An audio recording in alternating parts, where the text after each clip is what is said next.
Hey, good evening. We're starting at 6 tonight, so we will get rolling. We will start with the Pledge of Allegiance. If you can please stand if you're able to. Pledge of Allegiance to the flag, of the United States of America, to the republic for which it stands, one nation, under God, indivisible, liberty and justice for all. All right, we have 5 councilmen present. We will get rolling with what we have. Do we have anybody in the public that would like to comment on something that's not on the agenda tonight? We have a taker. Please step forward, state your name and address. You're gonna speak right into that, Mike. Can you hear me? Beautiful. Brad Crystal, Old Beatles Road. I have more of a question than a comment. Mr. Chair, how is that, we still have the presentation on, growth at 1829 seating? It's gonna be short, yeah, it's just a short update. Okay, is there gonna be an opportunity to ask questions and or comments during that? I'm sort of wondering how that works. Sure, you can. I mean, you're here and we probably won't have any answers for you because it's still muddy, but yeah. No Okay, issue. that doesn't mean I'm necessarily going to direct it to you. No. Okay, thank you. Okay. All right. Moving on from public comment, we will go to the town manager's report. Good evening, Mr. Chairman, members of the council. I report on December 23rd, 2025, the highway department used 576 tons of salt year to date for the storms, obviously snowstorms and windstorms, and then they've been trimming brush and preparing for tonight's storm. Police department had 0 arrests, 14 accidents, and 181 traffic stops. Fire departments had 27 calls in the last 2 weeks. 444 year to date, which is 15 over last year's date. The main EMS came on yesterday morning for our state transporting license inspection, and they were we passed with flying colors. So thank you to Nick and to Katie, the deputy chief of EMS, who's going to handle that division. Our license request will go before the board.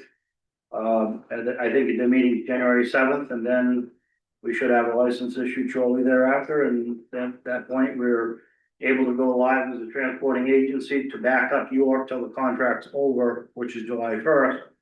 We're hoping to go live February 1st, and that would be a good thing because for some reason we're having a lot of back-to-back ambulance calls right now. So kudos to Chief Handel and Deputy Chief Katie Moore for their hard work on getting that set up and staffed and stocked and ready to go for that. It's a 3-hour inspection, so it's quite a, they count band-aids, they count bandages, they do everything, so. The code enforcement is 4 building permits issued, 1 plumbing permit issued, 5 certificates of occupancy, 21 inspections, 0 violations. Under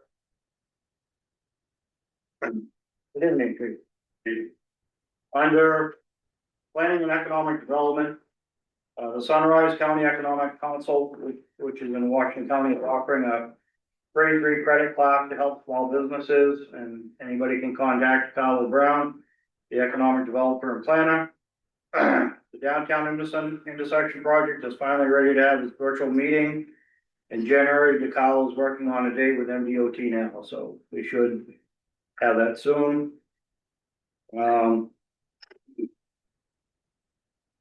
The library had 1,174 visitors, 14 programs with 165 people in attendance.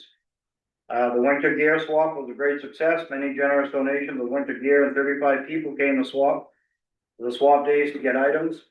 The remaining items were donated to a local nonprofit that serve homeless and children in need. The recreation, 34 households were called by Santa on December 16th through the North Pole calling line. Hot House has been open 4 days so far in December, which is the first time in many years.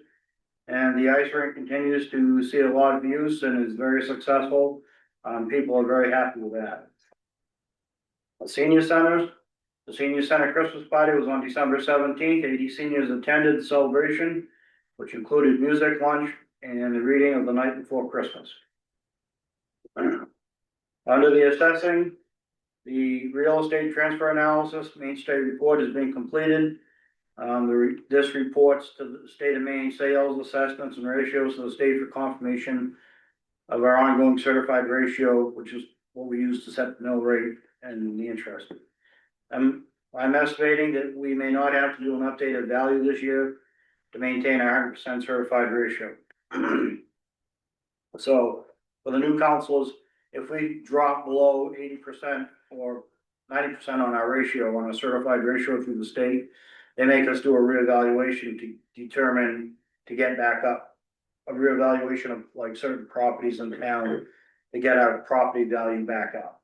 So that between 90 and 100%, we have 100% funding for state revenue programs that we get back. Town clerk had 161 motor vehicle transactions, 5 auto record transactions, 8 notarial acts, and welcomed a new team member, Eileen Coughlin. She's starting as the new customer service rep. She started on December 15th, and so far the clerk reports she's doing good. From finance, HR, and benefits, the first round of budget meetings with the staffs and their requests will continue after the holidays. We've already gone through 1 month of that. On December 11th, the town closed on 2 properties automatically due to non-payment of the 2024 property taxes. Letters of reduction was sent by certified mail to the property owners on December 17th with a redemption deadline of January 16th, 2026. The 2 properties that were closed, one was just a vacant piece of land that had a shed on it that has not been occupied, and we've contacted the family, and apparently no one wanted the property, so they just let it foreclose. And the second one was a property at 95 Oldfield Road, and it's a after we foreclosed on the 11th, it's an unoccupied older mobile home that has no power, no running water. So at the same time, we went out and condemned it because we found out people have been staying in and out of it, not living in it, but they just stay in it. You know, kind of like transgressing through it. So we posted that.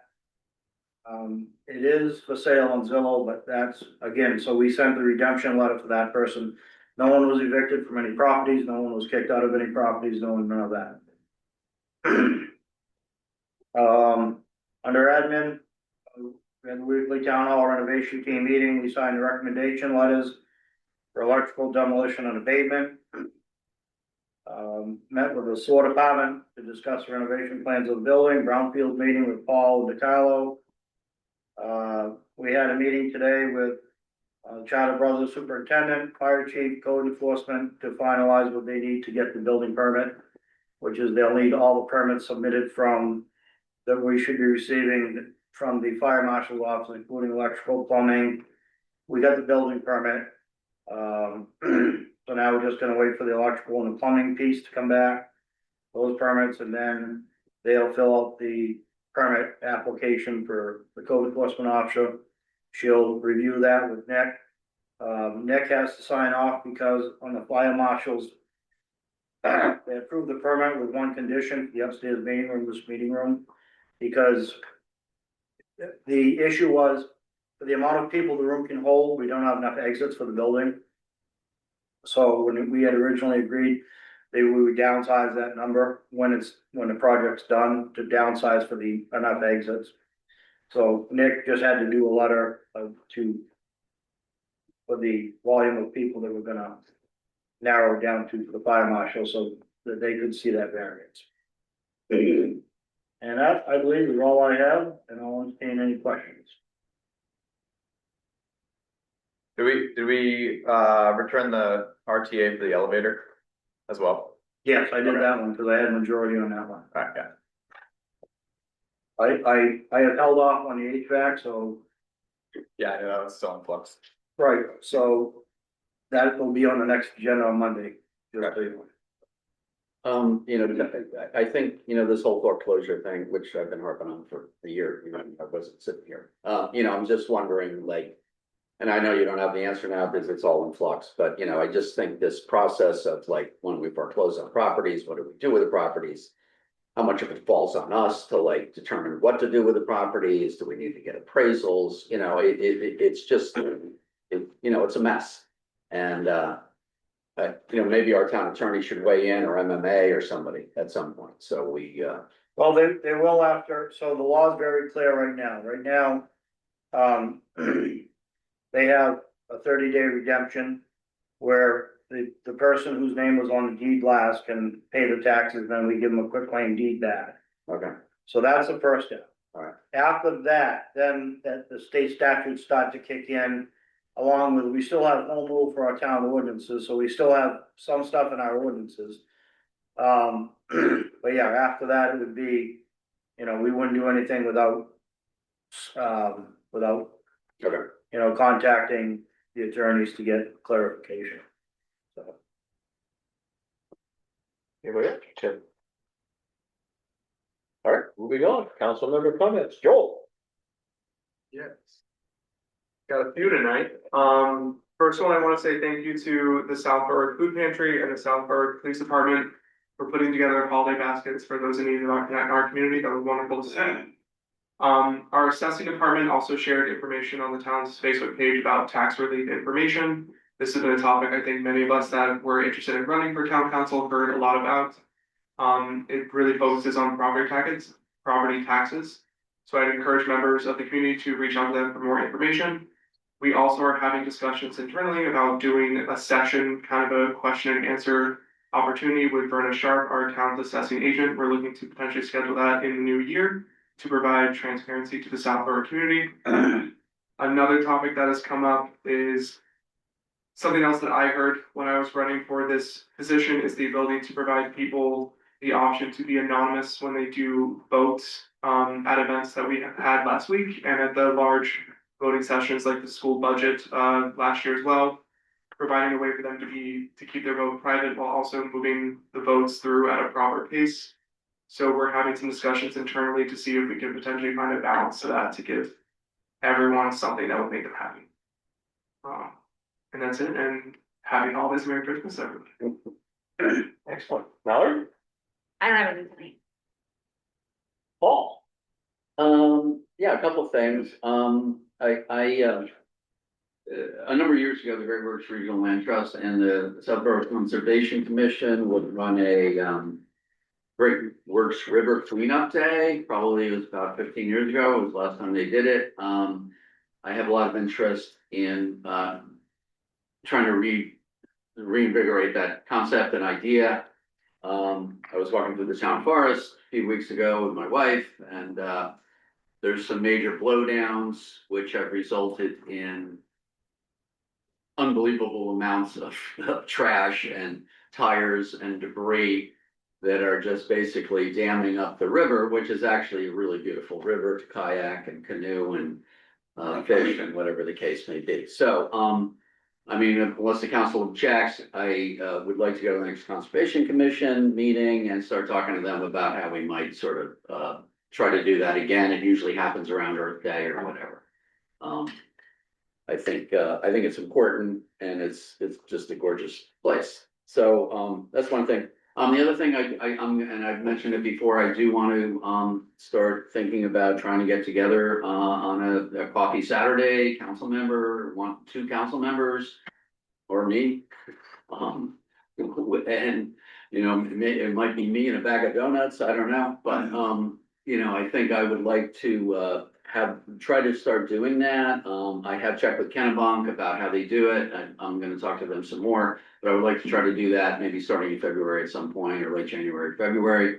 Maybe we'll do it bi-monthly, or we'll see how it goes. But again, it would just be a couple council members, no staff, just sort of an opportunity for people to talk to council members. So And I'd like to be able to talk to Suzanne, the new communications person, about how best to, maybe get the word out. So unless, object to that, I will move forward. Okay, thanks. Sam? Yeah, I'm on board with that, Paul, that sounds Okay. good. There you go. What did I have? Oh, earlier this week or late last week, I forget which one it was, VHB sent over a draft active transportation plan. So I don't know who to discuss putting that up on the website with, but, my understanding is that sometime in January will be the next committee meeting for that, so I'm looking forward to that. You want it on the website? Yeah, I don't know if there's a page up there yet for the plan and, you know, the development of it, but. Carlo, you got that? I do. I know that was a draft for the committee members to make comments back before they put it forward. But I'll check back in on that. Okay. Yeah. Yeah, so that, what else? I had a couple of things that I didn't write those aspects of my comments down.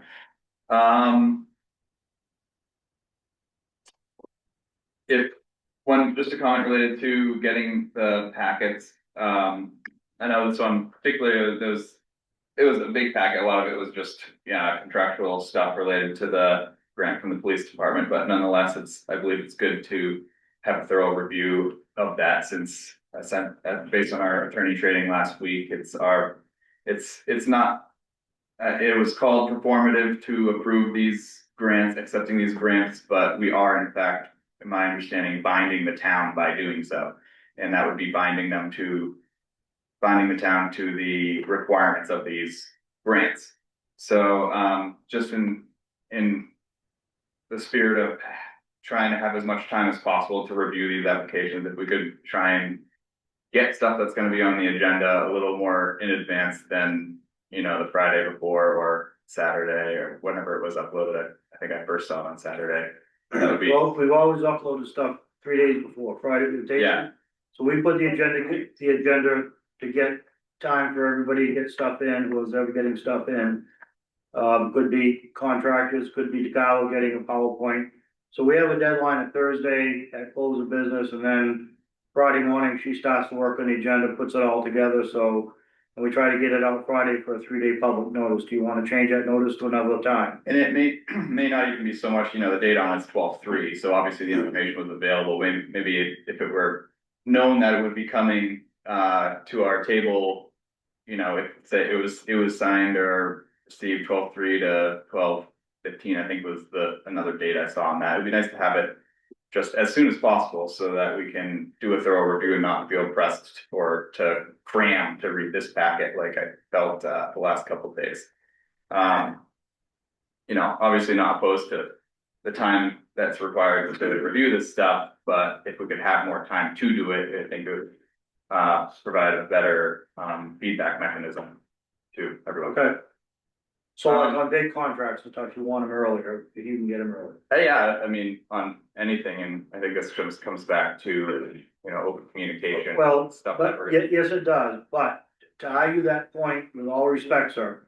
Is that if we put out a contract that's gonna be on the agenda, and then I put it out again, people. I don't wanna confuse people with what they're doing, people know we put the agendas out Friday morning. And so that people are, you know, they can go look at it and see what that stuff is. So hoping that. You know, if we start double putting stuff out there, if I put it out ahead of time. Cause whatever I send you by email, is public information, right?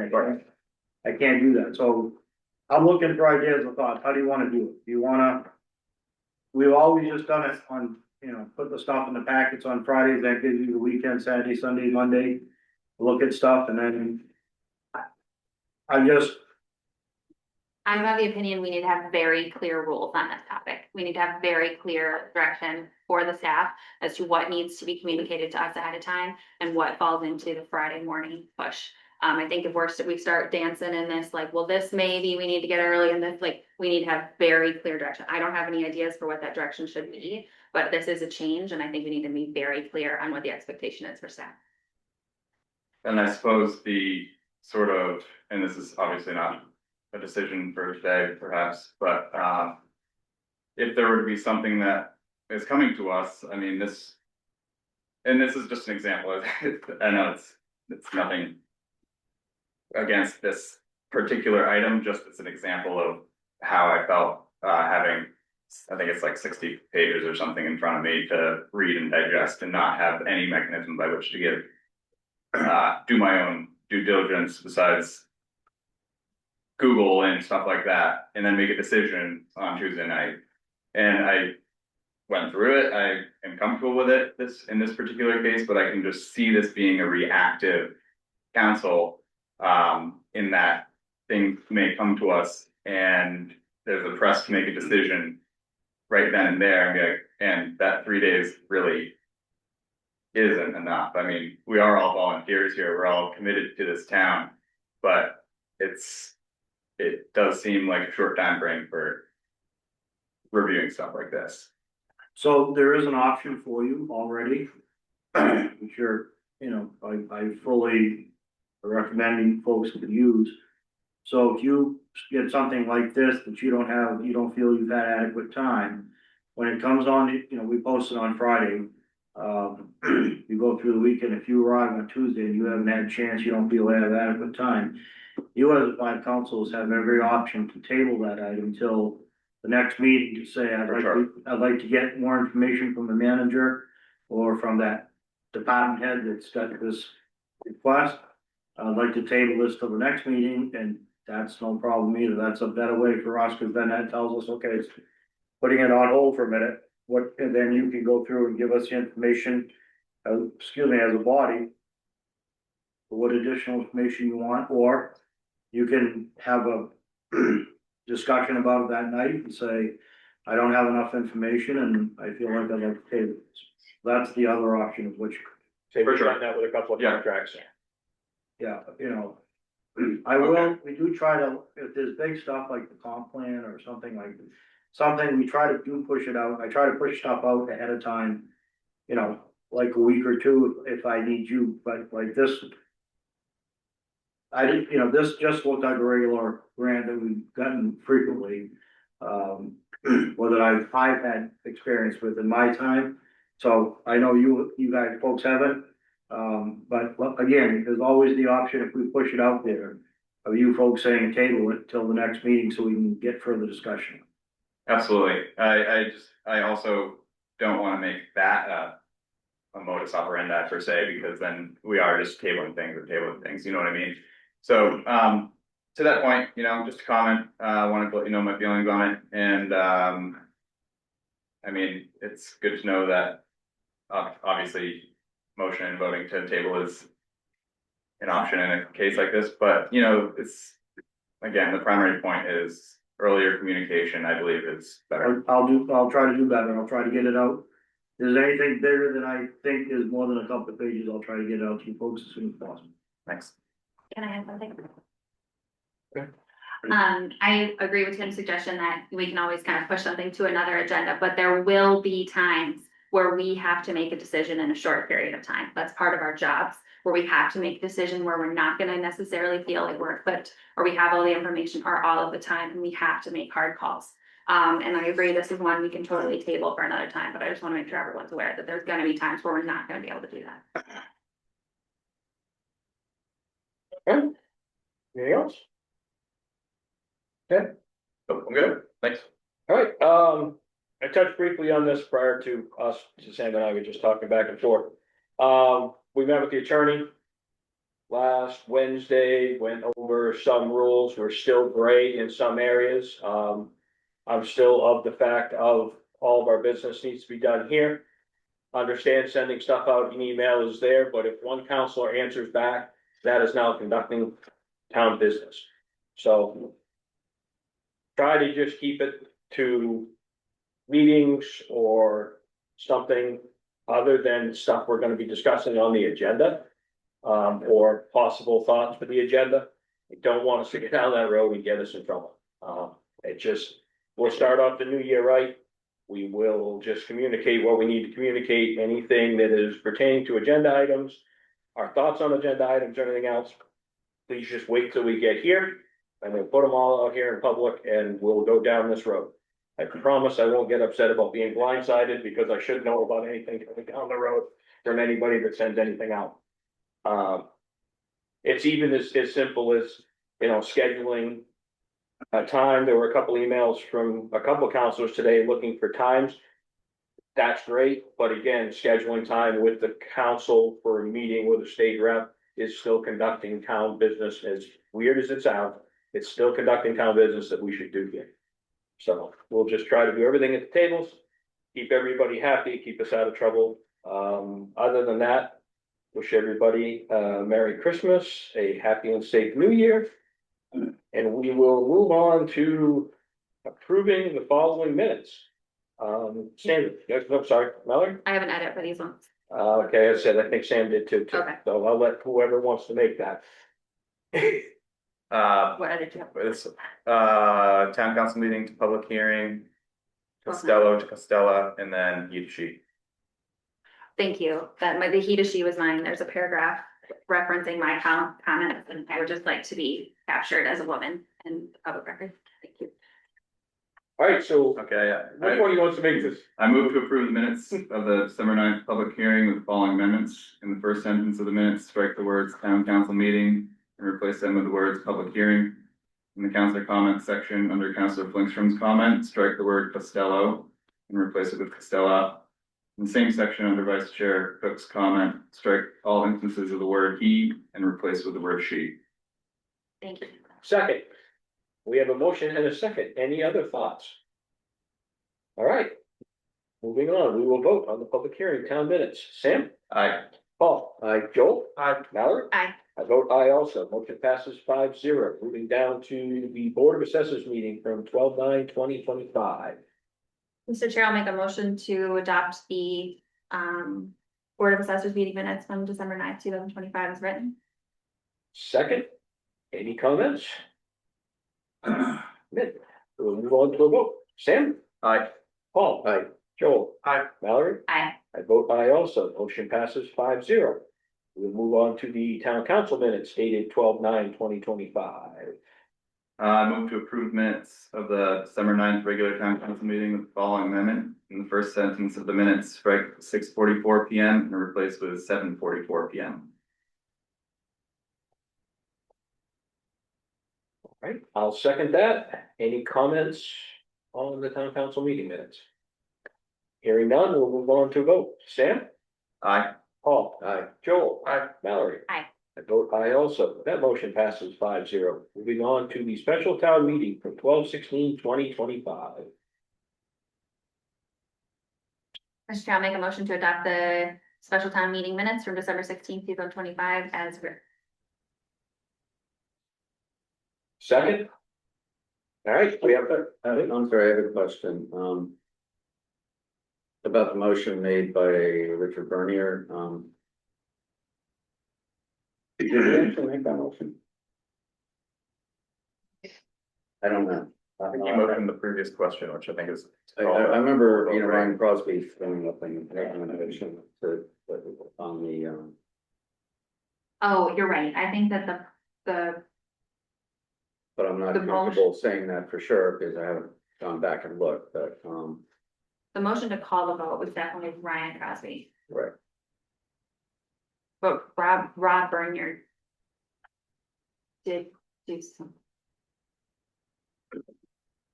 Rob Bernie just made a comment. Yeah, That's all he did. okay. Yeah, I think So, we just oh, wanted to and say then- Ryan Crosby. Right, the motion was made by Ryan Crosby, Okay, seconded by a show of hands to call the vote. That was Ryan Crosby. that's what I thought. I think Ryan Crosby at Old Fields Road. Was Rob the one that did the motion to remove, like, to make it so we have to do a hand vote? That was Paul Steinhauer early on. Yeah. Way back, that's right. And Paul's name should be corrected, by the way. All right, The spelling. Yes. that's, How do we, Well. It's been in there It's a roll of- let's. He's a frequent flyer, so it's in the past, although it could be spelled that wrong at all. Okay, so anybody want to make an amended motion with those corrections? I will make that motion. I will second that motion. So we have a motion and a second for the town meeting. Any other comments? Hearing none, Joel. Aye. Mallory. Aye.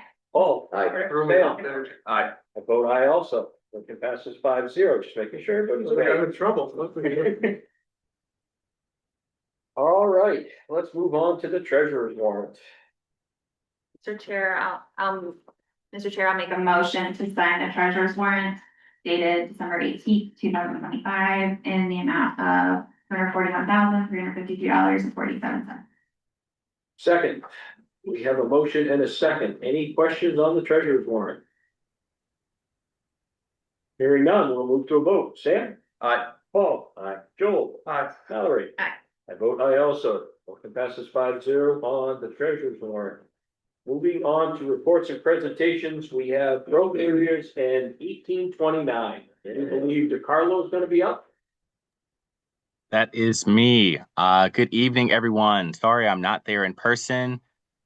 Jen and I live a little bit farther away, so we had to come in a little bit virtually as the snow was coming down. I'm glad to be here with you guys tonight.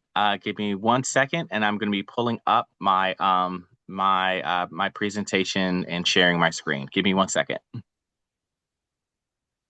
DeCarlo, next time I'll gladly give you a ride home in a snowstorm. I'll take it. I'll take it. We got 3 of those, but I think that. He has a We great. can all carpool. The meeting. Yes, yes.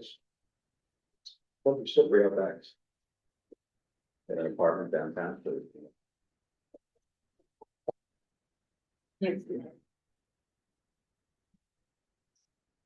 I just couldn't justify calling it. It's just not enough snow on the ground yet. So, Mr. Chairman, Yes, sir. well, the Cowell's been set up. This was at my request to the Cowell to brief the, Paul knows about this stuff, but Council Langstrom and Council Martin, bring them up to speed on quickly what 1829 is, what we're working on, and the growth areas and how that's gonna intertwine itself, to get them, this is gonna be such a major impactful thing to our town. I wanted them to get up to speed, but everybody else was at. I'm Hey. listening. All right, I've lost my video now that I'm sharing my screen, but that's okay. Can everyone see the slides? Yeah. Okay, so tonight I'm just going to be talking to you all about, again, about LD 1829, specifically about the provisions that have to do with its growth area. And that's important because the growth area will determine a lot of the provisions of LD 1829 and will actually direct a lot of the provisions of growth in density within when it comes into effect in July. So LD 1829 has a lot of provisions in it. I'm going to go quickly through some of the provisions, but I'm not going to go through all of the provisions. I'm going to concentrate my time on the topic of the growth areas and what impacts growth areas have on density and everything starting on next July. The little caveat I have before we're starting is that there is a fixed bill that's going to start going through the legislator a little bit later in this year, in the next month or two, but that is not posed to change major portions of LD 1829. It's a cleanup bill. We saw the same thing with LD 2003, and there was a cleanup bill the next year as well. And we did not see major changes with that legislation either. So to start off with, what is a growth area? I'm just going to go very quickly. A growth area is it's where you want to direct the majority of new development and growth in your town. And it's a mandatory part of your comprehensive plan and your future land use plan you designate an area in the town that you want growth to be directed to. That's important because by federal law, it is not legal to stop growth. You can only direct growth and where you want that to happen. And by state law, you also can't stop growth. You can direct it where you want it to be. And next slide. So how do we set growth areas? They're set as a core part of the comprehensive plan, as a part of your future land use plan. A comprehensive plan must include a future land use plan as described in the subsection.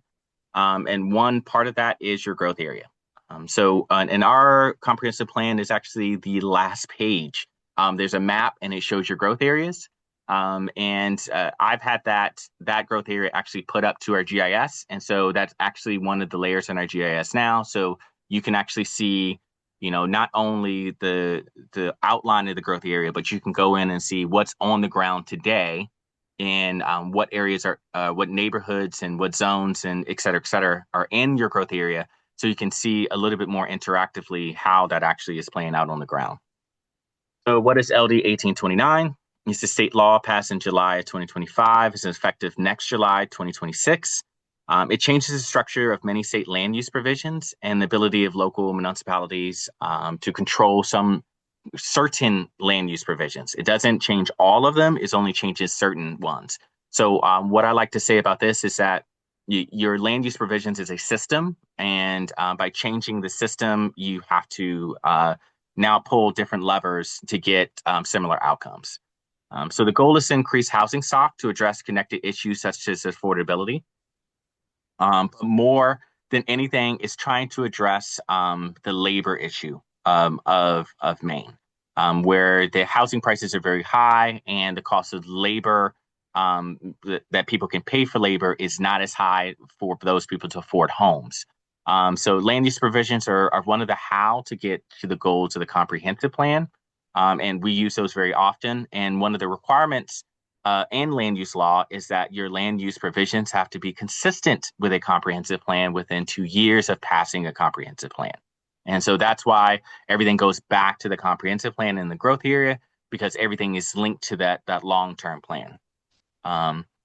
So the general changes with LD 1829, I'm just going to fly through these.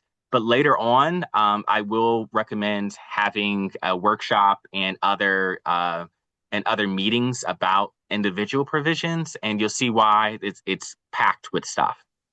So number one, fire suppression is not required in standalone ADUs anymore. Additional 14-foot height for affordable housing, so they get another story if you're doing affordable housing project. Local plumbing inspector determines that housing structure meets waste and wastewater requirements. Then for the use outside of the growth area, we have to allow 3 units allowed per lot. And that's being clarified is that's the use, and that doesn't say that every lot gets 3 units. It's more of you can't restrict a lot to, let's say, 1 single family dwelling. You have to allow more than that. It's not such a big deal with a lot of towns in our own town because we have never had a zone that says 1 dwelling per lot. Our structure is more structured as, listen, if the minimum lot sizes are 1 acre and you have 2 acres, then you can put 2 dwellings on that lot, as long as you have the underlying acreage for that. So this is when it talks about the use of dwelling units, that's what that's getting at, and mandating that you can't do 1 dwelling per lot, regardless of the lot size. Now the 4 dwelling units per lot, that's within the growth areas. But again, our system, our land use system is not set up that's an issue with us, because we've always said, if you have the land area, then you can put that many structures on the lot. But you have to have the underlying requirements. Other changes, multiple units requirement cannot exceed single family requirements. Existing multifamily has larger setbacks, and this is specifically for setbacks. So before, you could have different setbacks for multifamily dwellings than you can for single family dwellings. That no longer is the case. And so if a setback is a setback as a setback, and it's saying that, just because you're a multifamily dwelling doesn't mean you need to be set back more from your side setback. And that's getting at you need to control the structure itself and not controlling the structure based on how many dwellings are inside the structure. So it's a little complex, but it will make sense once you understand like form-based codes and just the structure itself. Next is no planning board approval for a structure with 4 or few dwelling units. Now this is new, but basically it's saying that you can't go to planning board in order to get approval for this. This does not mean that those units can't have administrative review. It only means that you can't send those to the planning board for review. So your municipal reviewing authority, you can designate multiple municipal reviewing authorities, and some towns have.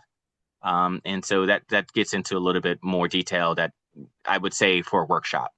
ADUs no longer require residency or occupancy of an owner. This is one of the important ones, but it's basically saying that traditionally ADUs have been restricted, that if you're living on the lot, then you can have the ADU as well. This is saying, no more of that. If you have a dwelling unit on the lot, then it can have an accessory to that, regardless of if the owner lives on the lot or not. State training for land use planning is now mandatory for planning boards and Board of Appeals within 180 days of appointment. We've always done that as best practice, and a lot of towns have done that best practice, but it's now in the law to do.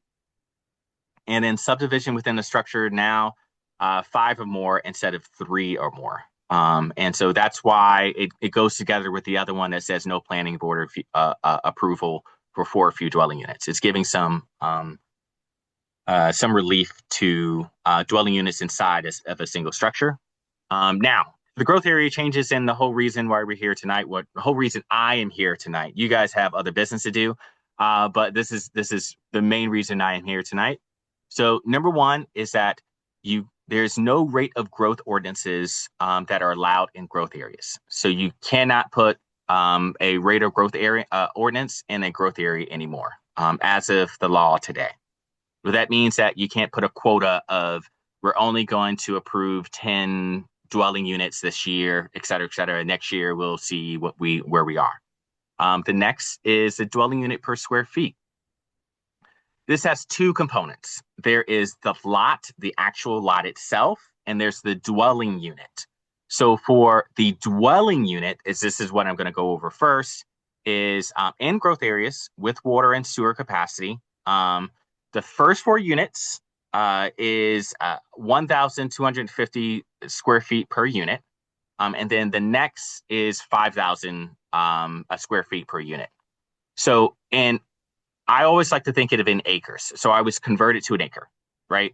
So when you're thinking of an acre lot, basically you can, I always divide it up into 8 because that's 5,000 square feet, about 5,000 square feet each.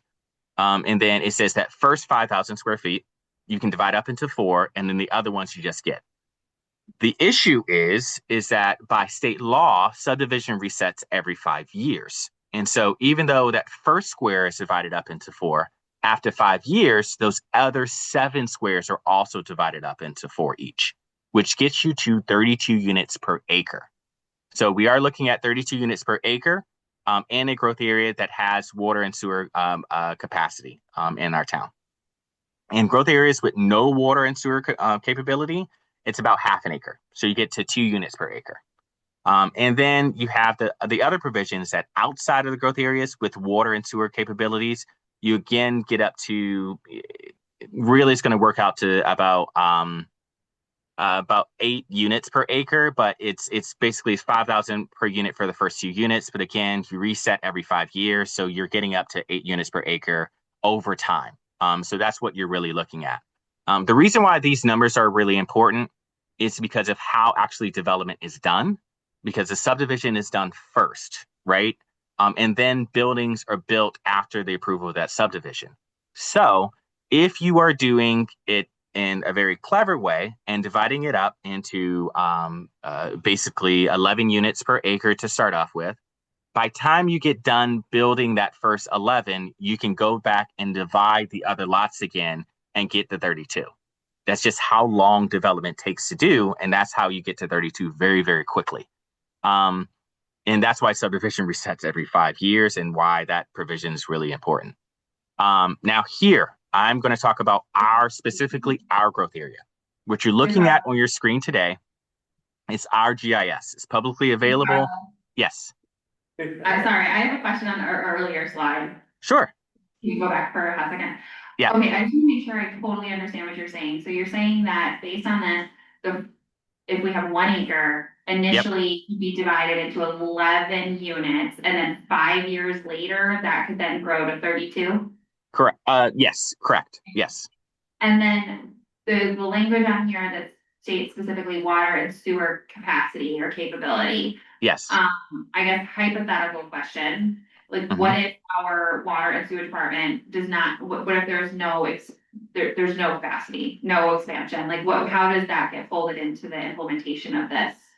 So this is a question that we have to Attorney General right now. I've been very active in this because the way the provision is written, and I'll show you the law, is that this not only covers public water and public sewer, but it is any shared system. So this also covers situations that you have a shared septic and you have a shared well. You also get this bonus, and that's how the law is written today. And that's why we're in talks with the Attorney General and the legislators to try to get that fixed. But let's say they say the water district say we don't have capacity to do it. You're going to have to go to a well, and they go fine. We'll do a well, and now we're going to make sure that our units are on this bigger well, basically. So, yeah, I think a concern is that, even if you're not on our public and water sewer system, you can be outside of that, and a developer could come in and create his own private, or create another system and sort of get all the density bonuses, or that same density even out in the most rural part of our town. Correct. Which I think tell me if I'm off base, Carla, but I think you're not off base, because it specifically refers to shared water systems and shared wastewater systems. And it's not restricted to municipal. Are you guys ready for the next slide? I am. Thank you. Absolutely. So this is our growth area. And on the left, you'll see basically how our current lots are. This is actually, we've updated our parcel layer as well as a part of our test assessment for this year. And so these are active lots, basically, when you're seeing on our left, and you can see the density. When the lines sit closer together, you can see the lots are smaller, but these larger parcels on the left as well, those are lots. And so everything in the green is in your growth area.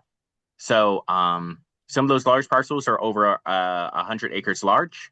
And on the right side, you'll see these little blue and orange lines. And those are your water and sewer lines in your town today, your public water and public sewer lines today.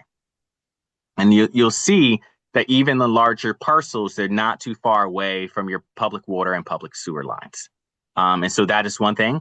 There's only one area that has access to both public water and public sewer, as we define it, outside your growth area, and that's on Brattle Street, at the beginning of Brattle Street right now. Then I'll go to the next slide. So within your growth area, you have 13 tax neighborhoods. And these tax neighborhoods basically make up, this is how close these homes are together. They're more similar than not. The parcels are of a certain size or average a certain size, and a certain valuation of the home as well.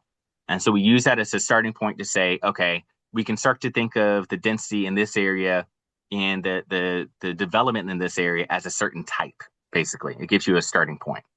And then basically you can see, which neighborhoods have those bigger parcels rather than not.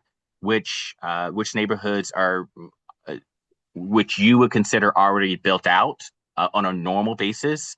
And then you can also see those areas that you have actually marked as areas of growth as well. So the Pumpkin Town is within the Dow Highway tax neighborhood.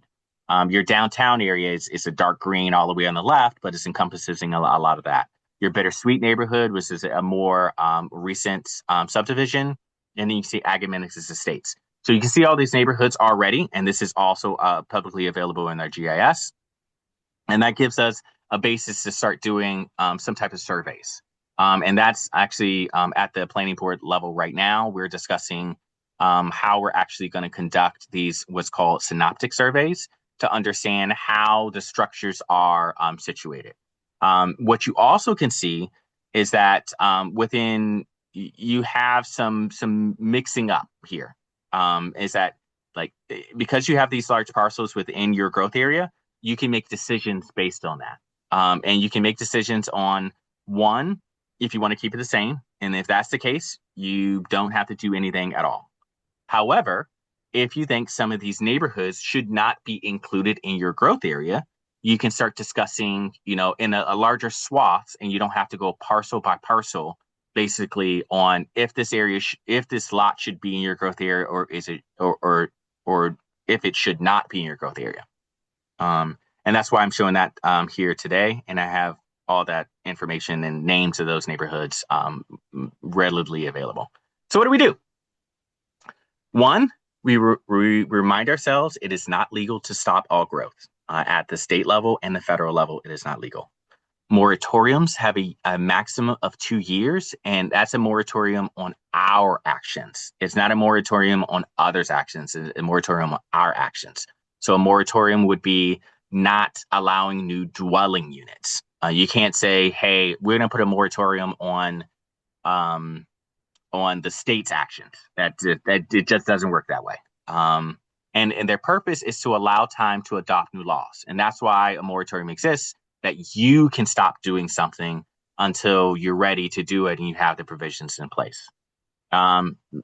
So with that in mind, we make sure that our growth area is the area we want growth to be directed. That's its whole purpose.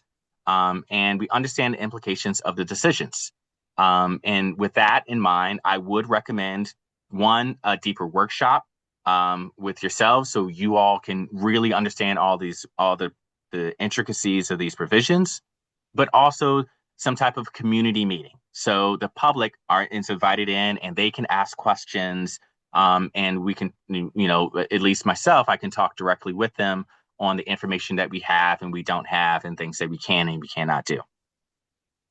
The next one is amend the comprehensive plan to reflect the areas that you as a community have chosen to have growth in or not have growth in. Now, that's a legal process and it has its requirements. And that's one of those other reasons why I think you all should really have consider having a workshop on the growth areas, and if you want to go that route, because we can have all the information and the process ready for you. And then next, amend land use provisions to use new tools to direct development, basically. Because you can't it's not really going to be really effective for our smaller town to use dwelling unit per acre. It'll be more effective if you have provisions and standards on the actual structures themselves and spacing between structures, things like that. And you make a decision. What is it that you want to preserve, and make decisions on today? How do you feel, and what do you think is best for the town on how we grow? So with that in mind, I believe that's my last slide. Yep. And I'm going to chuck Sharon. So I know that you all might have a lot of questions, and I'm here to answer any questions that you might have. But with that, I just wanted to present that information again. This is not the first time I presented. It will not be the last. And I will present as many times as we need to as the information comes available, because that's my job, and I'm here to help. Before we bring that back to the council, I know we have one in the audience. You know the rule. Yeah. Name, address. Brad Cristo, Fields Road. Wow. So how many workshops you think you might be having? Couple. I've been council and planning board concerning both the water district and sewer district. As Tim's fully aware, this as is Carl, because I always talk to him about it. I don't know what's happened to the sewer district and its funding for updating the plan, which I would assume is critical to its ability to have the carrying capacity for the expansion, growth expansion within the designated areas that are in modern sewer. I don't know how that works. I don't know, if you can get quantities determined as to this is what we can do and what we can't do. And do you have to wait? And if you have to wait, is there more time on that? There's so much to talk about here, and I'm just gonna limit it right now. If you could bring back the screen of the growth area, please, that also showed those neighborhoods. Sure. Would it be helpful if I share just our GIS so you can move along that way? Give me a second. Excuse me? Yeah, just go to the map, Carla. Just go to the map. That's Okay. easy enough. Brad, you gotta talk into that kind of mic, Sure. And you would like the neighborhoods? Absolutely. No, the one that you had you had the growth area on one side in green, and then on the left-hand side, there was another map that showed. The public water and public sewer. No, you had it set up that you were showing something that was very new to me, which is neighborhoods. Yes. Yeah. And it taps neighborhoods. It Yep. was, Yep. Give me a second. yeah, oh, great. Here we are. So what was interesting here, excuse me, what I found interesting here, okay, when looking at the growth area neighborhood on the right and the growth area, the whole concept of neighborhood is new to me. Is this something that was in the comprehensive plan? So Or these is are it something that's being formulated now? no, so this is tax neighborhoods. So you've always had tax neighborhoods. And so this is how the assessor understands and they can calculate basically on the value of the homes and how actually to understand your tax valuation. I'm using that, right, as a starting point of understanding on this pattern of development is more similar than not. And so the lines of your actual neighborhoods, they don't follow your tax neighborhoods, right? And as a community, you're going to make decisions based on, really that this pattern of development is different and this shouldn't be included in this. Maybe this needs to be named something like that. And that's totally fine, but we needed somewhere to start. And it was a good place to start because it was already a part of your evaluation system. Right, okay, I understand the evaluation system, I didn't know that the assessor had it broken up like this. But when you say there's 13 tax neighborhoods in the growth area, Mm-hmm. I try to count 13 in the growth area, and I don't get that unless I start counting areas outside of the growth area. Am I counting this incorrectly? Yeah. So some areas, so like you'll see Knights Ponds Junction. I actually have a list of those neighborhoods that I could send you if I get your email address. But there are 13 as of right now. There's Downtown, Bittersweet, Portland Street, Knight Ponds Junction, Farmfield, Agamenicus Estate, Old Mill, Academy, West Vine Street, and that's a mobile home park.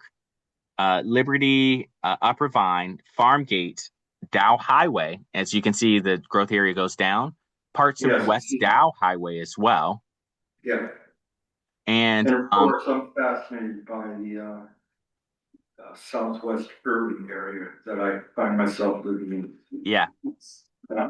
They didn't know there's such a place.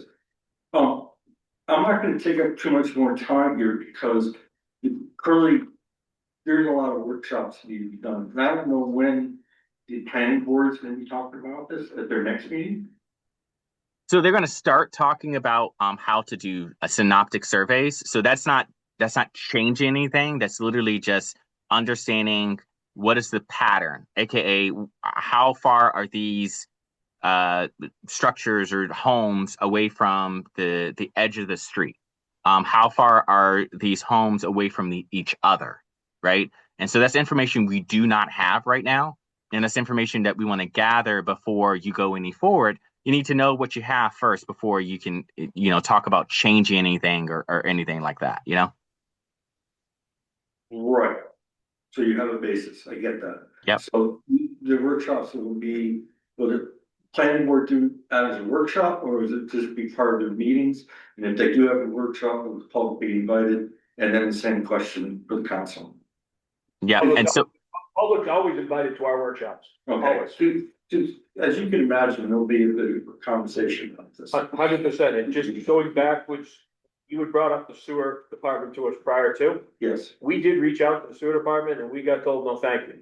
They don't want our help, they don't wanna talk to us, they don't wanna come work with us. They are a separate entity. They do not wanna work with the town council, they are solving their problems on their own. right, and I understood that. Okay, I just wanna make sure that Oh, we no. did reach out, they want nothing to do with us, so. Well, I know that you helped for a while there, you're trying to help them. I guess the bigger question is that, as you well know, that they're gonna have a severe, what their capabilities are, gonna have a severe impact on what you're gonna be able to do 100%, in accordance to the law.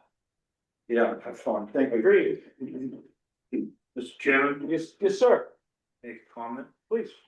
So to Brad's point, I think, where the sewer district and the water district are quasi municipal, I think that with DeCarlo and ourselves and our team, it'll be hard to have these workshops and have these make any plans for 1829 without some conversation or something representation from those two districts. Because I don't see how we could vote to make absolute final changes. And if we don't have 2/3 of the pie, right? So we vote to save we're gonna make this all green, but without can a water district handle that? Can the sewer district handle that? We've tried to reach out, but we're told basically, if you wanna know more, come to our meetings. So just a point of, for Brad to understand, we have reached out to them. Well, I appreciate it. On several occasions, both to offer help and offer to get them to the table, and we haven't had great success. That's a politically nice way, mine was blunt. Well, yeah. Man, Yes, I can't say no. well, thank you. Same person as before. Does that mean then you need to have representatives from the town or from the council to go to water district or sewer district meetings? I can go as a citizen, I can't go as a counselor. Well, I know that. I realize you can go as a citizen, but if you go as a citizen, at least you're better informed than most citizens of how critical this is, and you can ask the questions. Good point. Thank you. I have a question for the girl. Go ahead. Hey, DeCarlo, question on the moratorium topic. I know you said that we can't, obviously we can't put a moratorium in place based on state action, but you referenced like perhaps a moratorium on the dwelling units or something. I'm wondering if you have any suggestions or recommendations that the town put in place any moratoria to give us a little bit of extra time with this. I know we did something similar with the cannabis stuff several years ago, which I don't think anybody was here for, but we had a number of moratoria in place to help us create a little bit of extra time if there opportunity to do that. And is that something you recommend? I think that that's a tool that you have in your pocket if we get closer to the date and it's not as clear as which direction that you're going to go. So that provides you additional time. I do not think that it's something that you would do immediately, anything like that. But I would say, as it get closer to July and as we know more about what the legislative body of the state is doing, then you can start discussing, right? So we start discussing it in May and June. And if nothing has been done at the state level and we're not ready, then you would talk about put a moratorium in on dwelling, on issuance of dwelling permits for especially the time to to redo your land use provisions. And that gives you additional time. But you know, it's then you're on that ticking time clock again. So it's more of, you know, I take the best case of we do our planning now, right? And so we're prepared for any changes that are coming forward. And if we need more time, we have that in our back pocket that we can then pull out. Great, okay, thank you. It's Mike on. It's over done. Boy, there's lots to unpack here. Mhm. I think, you know, the deadline concerns me. If we don't get an extension, I'm not sure how we can address this in the next 6 months when we have to go through public hearing processes, got to go through the planning board. So, I know we have a session which we're going to schedule with our legislators coming up. I think we need to press upon them that July does not work. We're a town council form of government. Other towns who have a town meeting form of government have another year after we all love our town council form of government, but in this case, it's not helping us, you know, because we have 6 months, they have a year and a half. So, I really hope we can get an extension. I think that water sewer issue is just incredibly important. Like, you know, it's the key to all of this, really.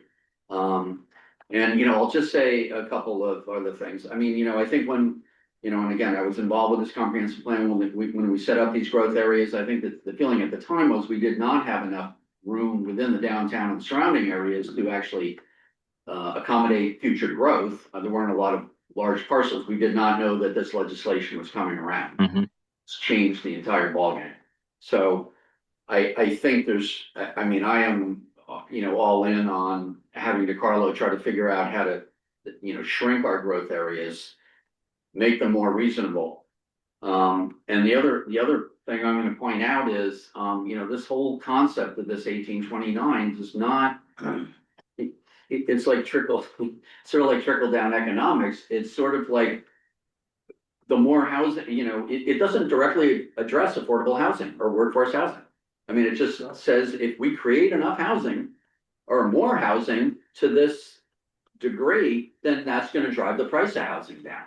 I don't know whether that's true or not, As of yet. but there's nothing in here at all that addresses workforce housing. You know, we can do anything we want here and make all these density adjustments, and there's nothing that says it's going to address workforce housing or affordable housing. And, you know, I think DeCarlo I mean, my own personal feeling is as you sort of start working through this process and we have workshops, I want to know like how we're going to deal with that. I mean, what we can do other than just hope for it to create more housing and then it's going to trickle down to people who are looking to afford it. So anyway. Sam? Yeah, I echo that same concern, and I'm not as versed as Paul or others here related to this. I guess what I would say is we obviously have to approach this and do something. So just pragmatically, in my brain, my first step, I know we've had presentations and we've talked about it, would be to sort of lay out there in a list type manner, you know, what are these workshops we need to have? What are the immediate decisions we need to make to start to insulate ourselves from the effects come January? And I guess, you know, take that list and put it into some sort of Gantt chart type schedule so that we are actually following some sort of pedagogy, if you will, to a conclusion. So I don't know, I think DeCarlo, obviously knowing so much about this legislation and first of all, that I like the GIS stuff, I think it's great. I did talk to him about the form-based, what is it, form-based planning? Yeah, form-based codes. Form-based code. Yeah. Interesting, I think I'm now seeing a correlation between that and these neighborhoods, I think, right? Yeah, Mhm. okay. So, yeah, I think my opinion, our first step from council standpoint, being the overall leaders of the planning board and not director of staff, but through them, would be to figure out what we need to start doing. I don't know if who would come up with that first draft of a list. I have an idea in my head of things I'd put on it based on these conversations, but again, I think splitting this down into bullets, so to speak, and putting it to a schedule is how I would start. Mr. Chair. So the lead is, at this point, is DeKalb and the planning board. That's where, because it's a land use, that's where it starts at with there, it affects. The second piece that we'll jump on is the comp plan changes, that's kind of the piece. So, when we get back from after the first of the year, DeKalb is kind of framing all this together to give the council direction, the planning board direction to say, here's what you gotta do, here's what you're gonna do, what we need done for these pieces, so we can, two reasons. Number one, we don't, copy what everybody else is doing. So one has one stuff, the other has the other. And then there's a spearhead of the project, which is Kyle, who will keep us moving forward through the whole process, which is what the town planner has to do. His job to do. So hopefully, which is why I had him present tonight, is that after the first year, along with budgets, along with everything else you got coming, you're gonna get tired of meeting in this room with us. This has to come up, but that's where we are moving forward with that. And we hope to have something formidable to bring back to you after the first of the year. Joe? I'll be quick, I'm sorry. Just a clarification point for me, DeCarlo, just following everything with LD 1829. Mhm. Can you make the connection for me, why we have the ability to limit the growth area, but within the law, we also don't have the ability to say where people can or cannot expand on their property? So that you're getting right to the key, right? So the state basically, in how land use structure is set up, is that everything starts with your comprehensive plan. And basically the state has said, hey, we're going to hold you to it. So where you're saying your growth area is, then we're going to put these provisions in to basically take out some of your control on density when it actually relates to your growth area. So the decisions that you have at the town level are, where your growth area is and isn't, right? And where you can have your municipal water and sewer go and where you don't want it to go. Now, once you have made the decision of this is what our growth area is and this is where we want the growth to be centered towards, now they're saying, okay, you said that, you've made that decision, and now within this area, these are the provisions that we're giving people, right? This is now that they can do this many dwelling units within an acre. And so that's the control that you're giving, you're basically has been removed from your powers. Is basically you no longer can say, all right, this is growth area, but we really just want this small suburban growth, right? With only 2 dwelling units per acre, even though it has water and sewer. They're saying no. You have water and sewer, public water and public sewer capacity. So you're going to have to allow people to make this many dwelling units per acre in there because it's in your growth area. Because you have already said that these are the areas that you are okay with directing growth to go to. Perfect, thank you. All right, I've got this one final comment. That's it. And this is like my specialty. All the, DeCarlo, I do know, that the state is gonna put out a grant round, right, to help towns. Mm-hmm. With have you thought about, are we gonna apply for that, or? Yep. I don't. Okay. Yes. So the application comes out in January. We've just given an information from MOCA. We do not have additional information from that. MOCA has just sent out the notice that, hey, we will have a grant. There's no match to the grant. It's $15,000 to help with the process of adopting all the provisions of 1829. Great. Okay. Because I think we need help, or not that you're not capable, but. Oh, no. Yeah.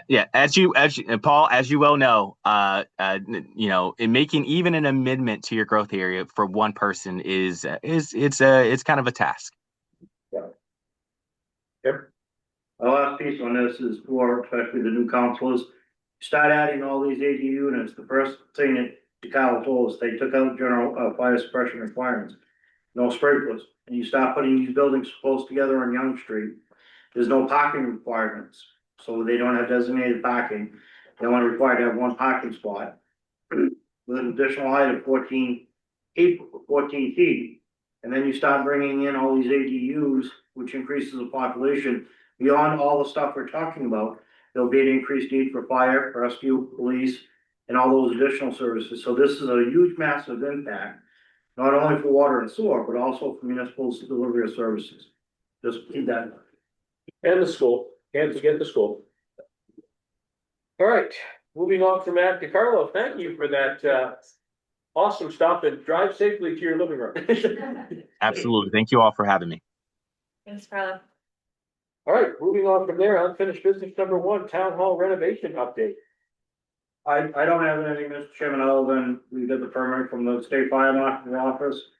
I don't know, Vice Chair Cook, if you wanna add anything for the meeting we had earlier this week. There wasn't a lot. They're still looking at the HVAC system, trying to come up with final deduction price savings.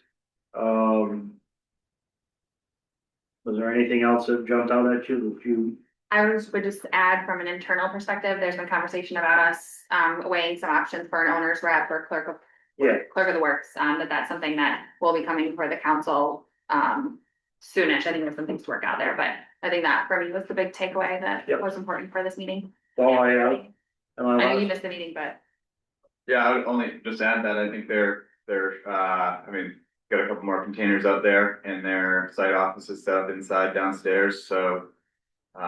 They're looking to get roaring, so to speak. So they have started some light demo, taking ceiling tiles out. We met today and they're planning on the fence going up around June 5th. And starting full construction on the 29th. This month, the wall's gonna go up for the access wall. And then once the gate goes up, or the fence goes up rather, which is on the 5th, and we just talked today about the security knock box, the fire plan. We have to get the fire panel up to code. They stopped monitoring in 2016. It has to be a monitored fire alarm panel under renovation. So we gotta get that connected, but everything's scheduled to go, January 5th. January, okay. January I 5th. June heard first that time. too, yeah. What's I that? thought I heard June the first time. I probably said June.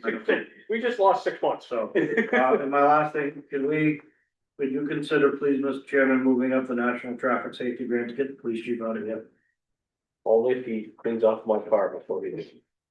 Yes, I will make a motion to move, new business number 3 up to number 1. Second, Motion in a second, all in favor? Aye. right, Chief?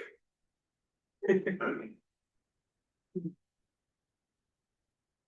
evening.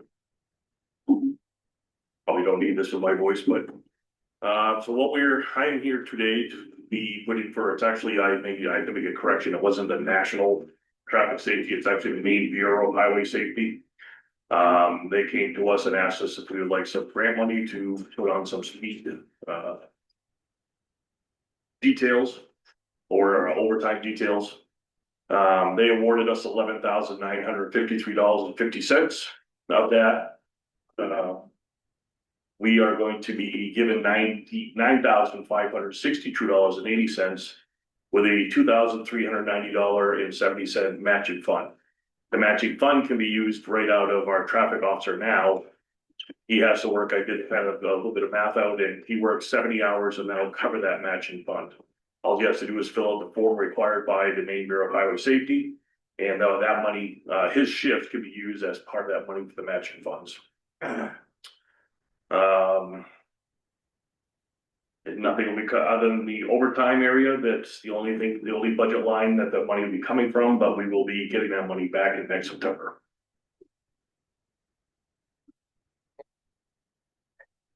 all right. It's free money. I am good with all the grants you get for free money, Chief. Any questions for the chief? Yeah, just one, are you, so, I saw the list of roadways. I mean, are you restricted to those roadways or are you gonna? No. Okay, well, if you can get to Belmarsh Road, I'd appreciate it. I'm not allowed to Don't stay. do that. Don't say that. I know, I'm kidding. That's just That's right. Yeah, even teasing, please don't do that. No Bill Marsh, please. Right. Yeah, I didn't know if the 4 or 5, roads you were talking about were. No, it's just we have to put down some roadways in order for the grant Right, application, okay. so. Yeah. So, and I know, Mark, I will get to you in 1 minute. So I know roadways get brought up a lot, and just for the public that are here, and if the bulletin wants to put it, sorry, the reporter wants to put it, South Berwick does have over 69 miles of road in this town. So these guys are, More than that. that's last figure from, I don't know, whenever it was, but we have a lot of miles of roads in this town, and I know they concentrate on the ones where we have the highest traffic, but they do spend a lot of time out back, and I can attest to that. Especially in the wee hours of the morning. Mark, you have a question? I'm assuming this is to deter speeding. It is, yeah, the grant is the deterrent.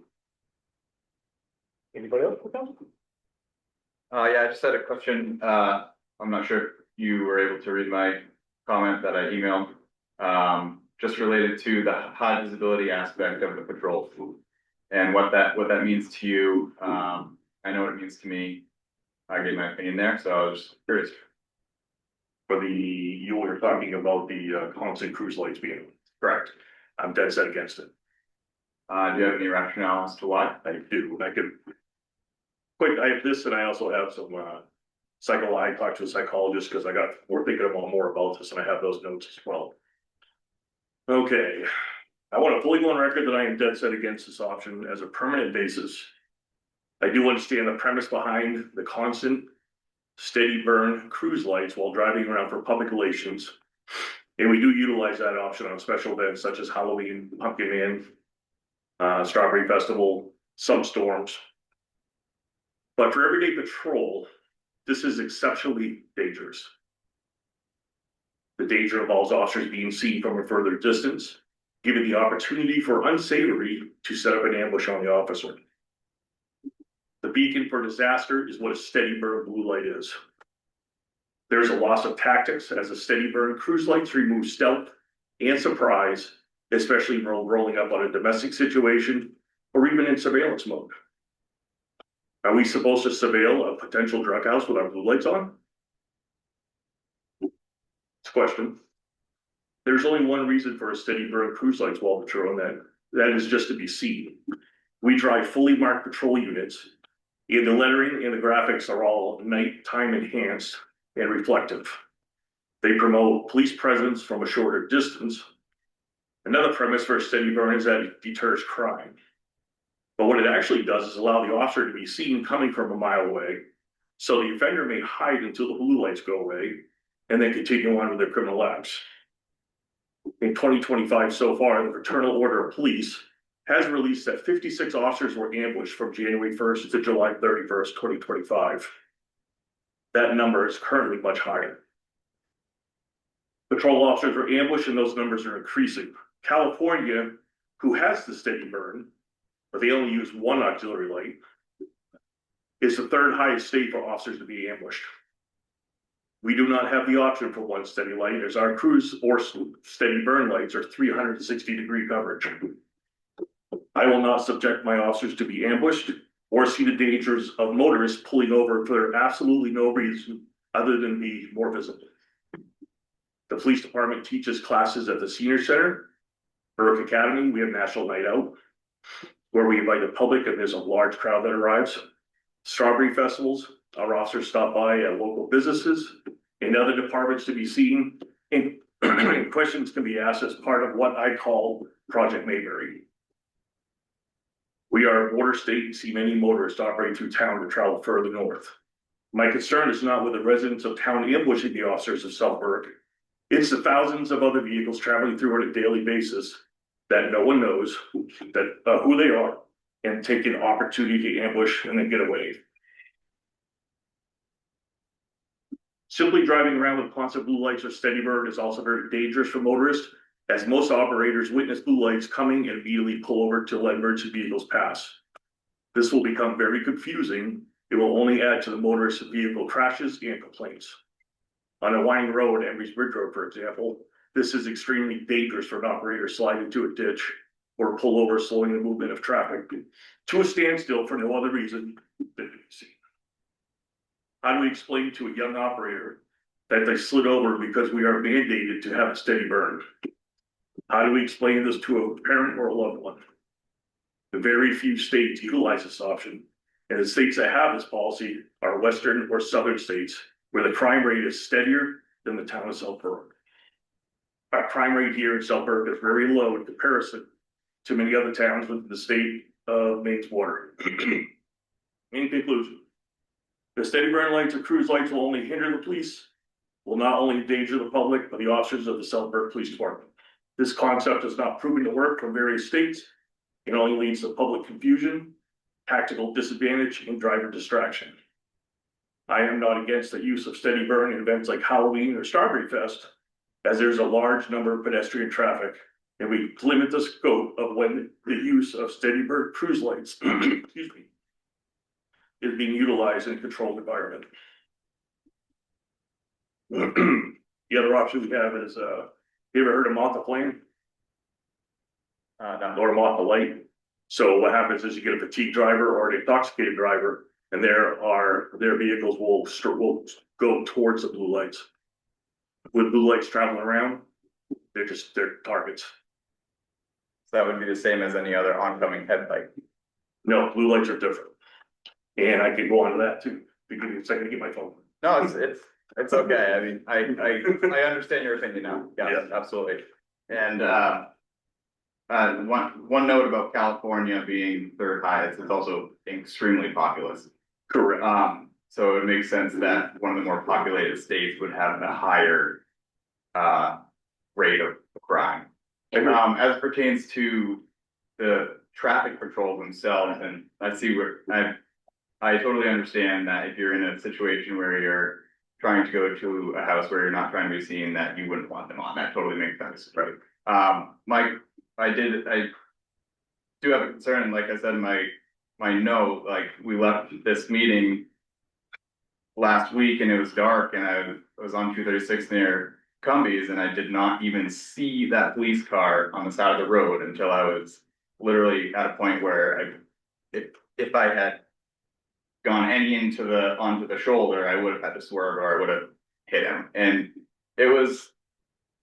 honestly, it freaked me out and it concerned me, and it gave me no feeling that the intention of that person was to prevent anything from happening.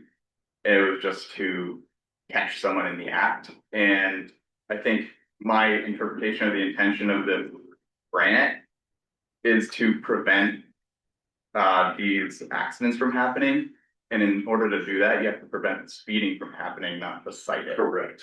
And I think that, my opinion, obviously, as you know, is those constant blue lights when you're performing these high visibility patrols would absolutely increase your visibility and reduce speeds. So just for the council's being, because we've had this come before us a couple times, this council does not set protocol, does not set policy for our police department. We have no control over what Chief Ruger decides to do with his department. Just so that's an understanding of this council right now. That is not what we do. We let our chiefs run their departments the way they see fit. I understand both sides of this. My father was in law enforcement and I understand exactly where the chief's coming from. If that's his view, I'm standing right behind him because that's his view. Again, my 2 cents, but we do not set any policy for our police department. They run by the man standing right in front of you and what he sees fit best for this community. So can I ask what the definition of high visibility patrol is then, because of this, and don't get me wrong, I'm in favor. So a lot of our patrol shifts are gonna be held during daylight hours. When there's most amount of traffic, and what they mean by high visibility is that we have our patrol guy that's on, usually just one, but now we're gonna send out another guy. So now you got 2 vehicles on the road that are actually, now you've got a little bit higher visibility than you had prior with just the 1 vehicle, because he's going from call to call. And he's in people's driveways, so he's not being seen much. This next vehicle coming out will be a traffic vehicle, and he'll be highly visible in areas that we know that are impacted by speed problems, by looking at where our crashes are.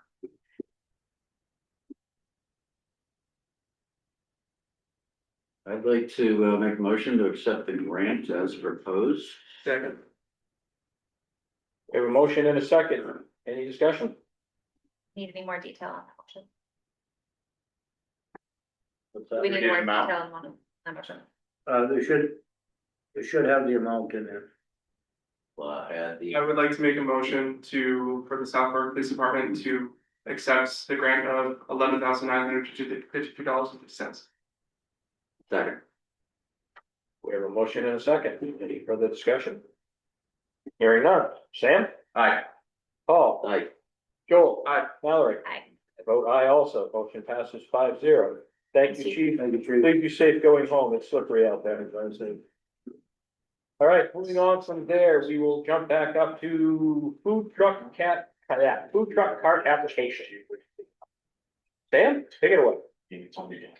I moved to table this item to the first regular meeting in January, with the intention to schedule a public workshop with the planning board at that time.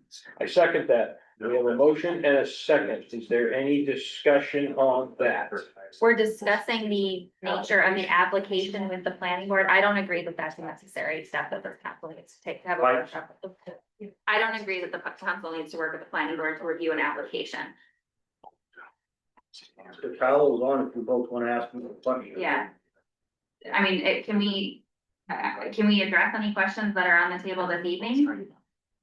Dr. Carlo here? So while DeCarlo is here, I don't feel Sam had some suggestions on what we want to do. We can talk about, but if we're gonna adopt them, I don't feel that's the right action to take, because the planning board sent this to us. And if we're gonna modify it, I think we owe it to the planning board to sit with them and go over what we want to change on their order. Can I ask a clarification? Did this come from the planning board or the planning department? Did the planning board put this together, DeCarlo? So no, this is an application, because this is your, I'm sorry, first of all, can you all hear me? Yeah. Okay, so, in accordance with the land use provisions for food trucks, the council has the authority to approve the food truck applications. And so this is not under the jurisdiction of the planning board. This is an application that will come before you as a board. And just as a review of the conversation, when you all were adopting the provisions themselves for food trucks, there was conversation of, hey, usually we get an application of this, and I was under the opinion, because this is the best process, is that you understand the provisions themselves first, because that's what you're adopting, and then if you need any information in order to justify your decisions, that's where you workshop your application to make sure it has enough information so you can make an actual informed decision. But the decision-making power is actually the council for food trucks, because you would be giving authority for food trucks to operate within the town for a year's time. And so that's why you see on the application later on is that the applicant would actually have to sign and say that they're agreeing that basically the council has the power to approve their use of a food truck. And if they violate any of those provisions for food trucks, then the council has the power to revoke their approval to operate a food truck.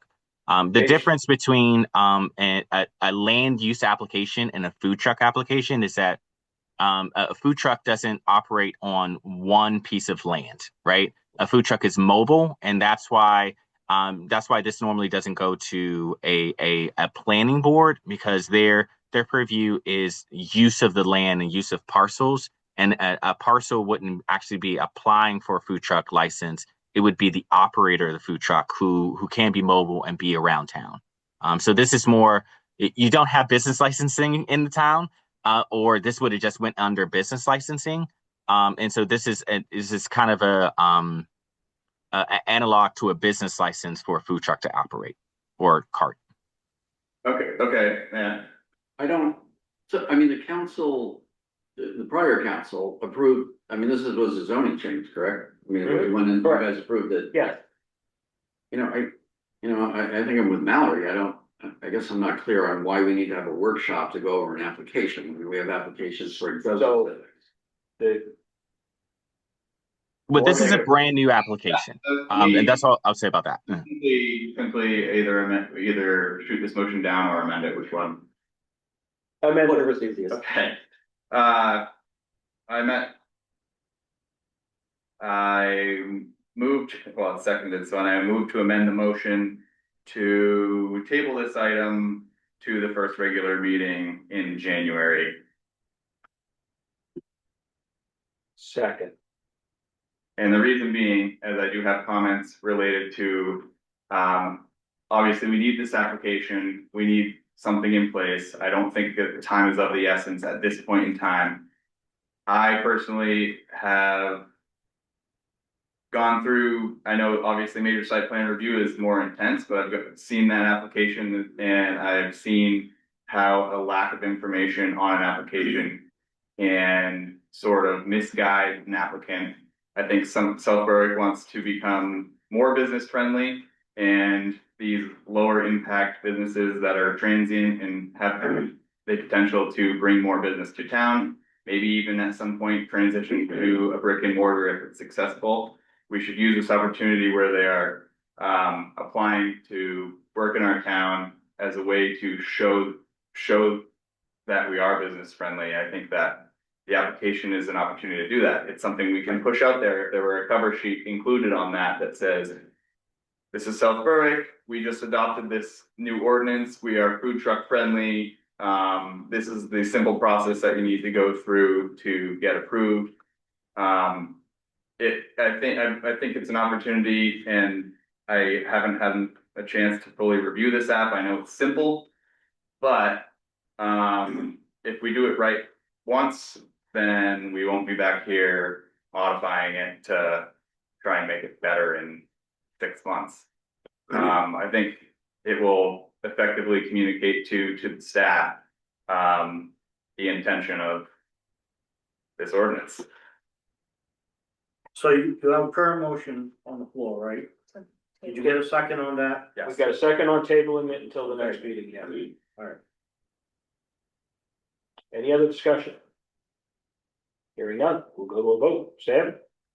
Aye. Paul? Aye. Joe? Aye. Mallory? No, I vote aye also. Motion passes 4-1. Moving to the last order of new business is the annual legislative workshop with our local district rep. She did just respond to your email. She preferred Thursday or Friday. can I ask, does this body, does anyone here have specific items that we need to come to this prepared with topics? Does everyone have what do we want to have a conversation? Because we do have a timeline in order to have this done. And we also, I believe, already have another workshop scheduled that week. I don't. I'll refrain from saying what I'm gonna say. My personal opinion, I think that we could maybe craft an email in response to Representative Roberts. I think one thing that I think I imagine we can all collectively agree on is what we've talked about already with LD 1829 and the desire for the state legislature to enact some type of delay or changes. I think if we could, maybe John as the chair could just respond and say, this is our biggest priority. We expect that our representatives in Augusta are gonna push for additional time with that. I think that's our biggest priority, and I think we can just convey that and call it good. I would also include the state foreclosure law as well. Because I think that's gonna have a major impact on what we do with the railroad app project, I would proceed. I'll ask you for that. Yeah, I agree. I will send both of those out to Representative Roberts. Could you just close this loop? Could you just do that in a motion for me, please? Yeah, I'll go ahead and make a motion that the chair of the town council will respond to Representative Roberts with emphasis on LD 1829 and state foreclosure law as priorities from the town of South Berwick for the upcoming legislature. I'll second that since I'm doing it. Any discussion? Hearing none. Sam? Aye. Paul? Aye. Joel? Aye. All right, Aye. vote aye also. Thank you. Leaving that, we only have one thing left to do. I'll make a motion to adjourn. I second that. All in favor? Aye. Thank you, everybody. Drive safe. Merry Christmas. Merry Merry Christmas, everybody. Merry Christmas.